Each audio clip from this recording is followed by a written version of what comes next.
اگه پیشگویی‌های پترا بدر درست باشه، شاید ما دقیقاً در آستانه همون لحظه ایستادیم که سالها پیش دربارش هشدار داده بود.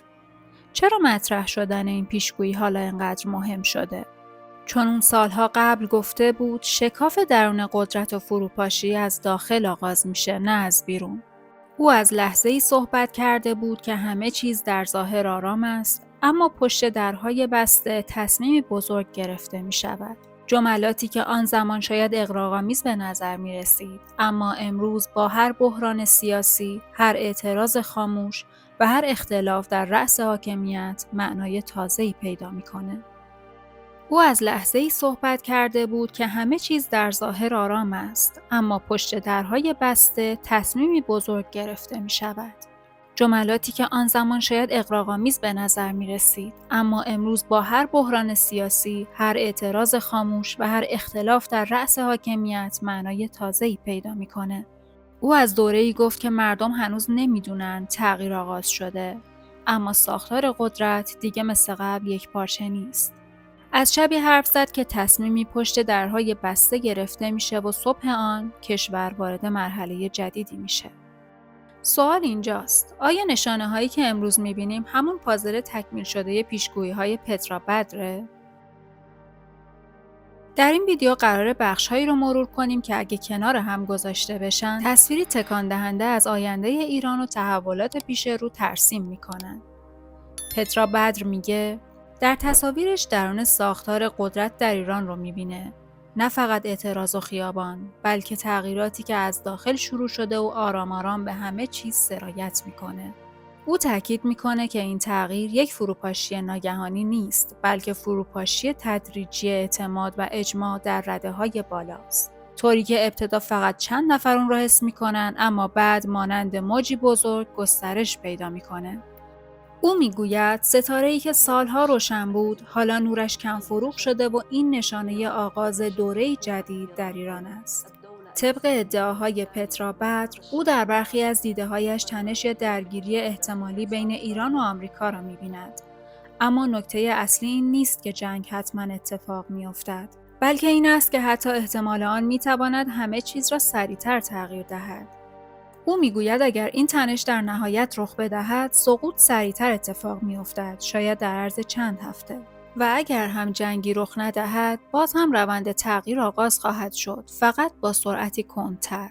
یعنی حتی احتمال تنش خارجی هم می‌تواند روند داخلی را شتاب بدهد.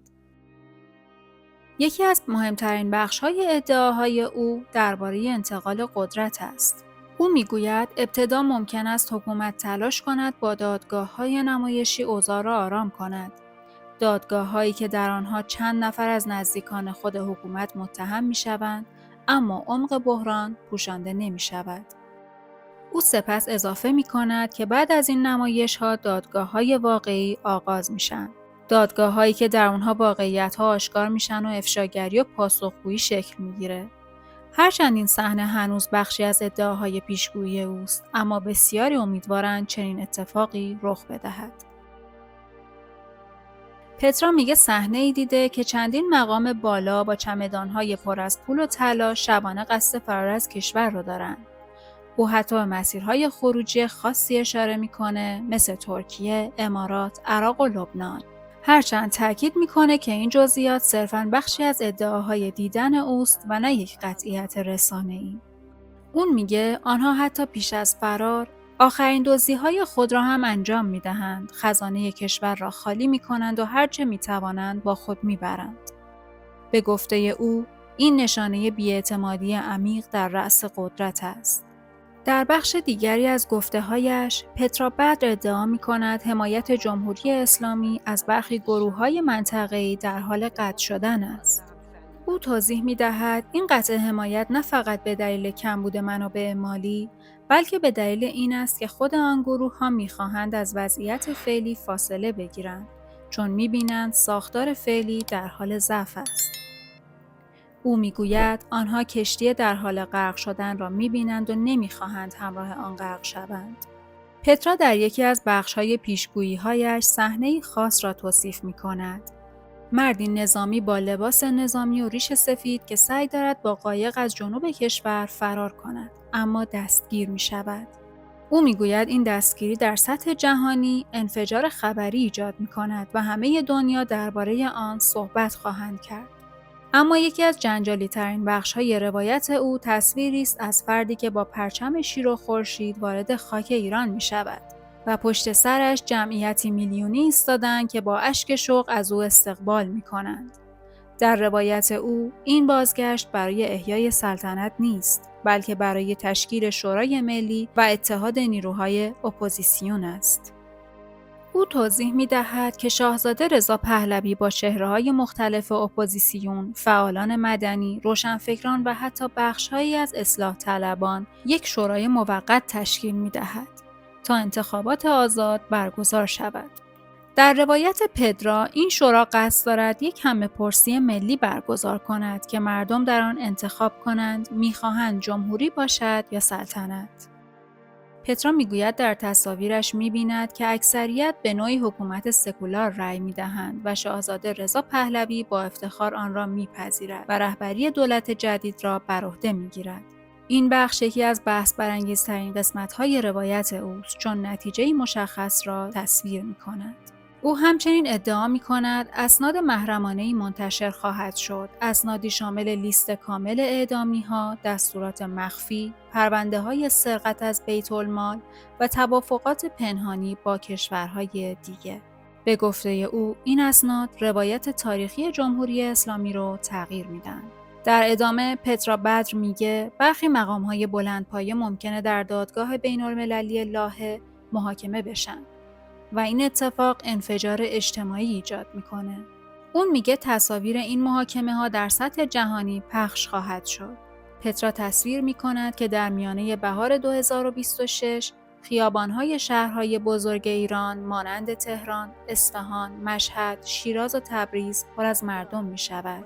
این بار به گفته او هیچ خشونتی در کار نیست. مردم با پرچم ایران و شعارهای ملی و با چشمهای اشک‌آلود از امید در خیابان‌ها حضور دارند. او میگوید بخش‌هایی از نیروهای امنیتی و سپاه سلاح‌های خودشون را زمین می‌ذارن و در کنار مردم می‌ایستند. در روایت او، یکی از فرماندهان مقابل دوربین می‌آید و اعلام می‌کند که دیگر نمی‌تواند علیه مردمش بجنگد. این لحظه در تصویر او لحظه سقوط نظام است. در پایان پترا میگوید پس از این تحولات دولتی جوان و پر انرژی تشکیل می شود که بخش بزرگی از کابینه‌اش را زنان و جوانان تشکیل می دهند. اولین اقدام اونها باز کردن تمام زندانهای سیاسی و آزادی زندانیان عقیدتی خواهد بود. تمام این بخش‌ها در قالب نقل قول‌های ادعایی از زبان پترا بدر بیان شده. نه پیشبینی قطعی و نه سند علمی، بلکه روایت‌هایی که او ادعا کرده دیده است. این روایت‌ها ممکنه برای بسیاری امیدبخش باشه، برای برخی نگران کننده و برای عده‌ای هم پرسش برانگیز. سوال بزرگ اینه: آیا اینها فقط یک روایت رسانه‌ای است یا نشانه‌هایی از تحولات زیرپوستی در جامعه‌ای که ما در حال لمس اون هستیم؟ و مهمترین پیام اون اینه: تغییر از درون آغاز شده و مردم نقش اصلی رو در مرحله پایانی بازی خواهند کرد. افشاگری‌ها و انتشار اسناد محرمانه میتونه تحولات سیاسی و اجتماعی رو سرعت ببخشه، چیزی که بسیاری معتقدن نشانه‌های آن امروز هم دیده میشه. در پایان نظر تو چیست؟ آیا این پیشگویی‌ها را صرفاً یک روایت می‌دانی یا نشانه‌ای از آینده‌ای نزدیک؟ حتما نظرت رو همین پایین با ما به اشتراک بذار و اگه دوست داری ویدیوهای تحلیل پیشگویی‌ها، آینده ایران و تحولات منطقه‌ای رو از دست ندی، این ویدیو رو برای دوستانت بفرست. کانال رو سابسکرایب کن و زنگوله رو فعال کن تا اولین نفری باشی که از انتشار ویدیوهای جدید باخبر میشه.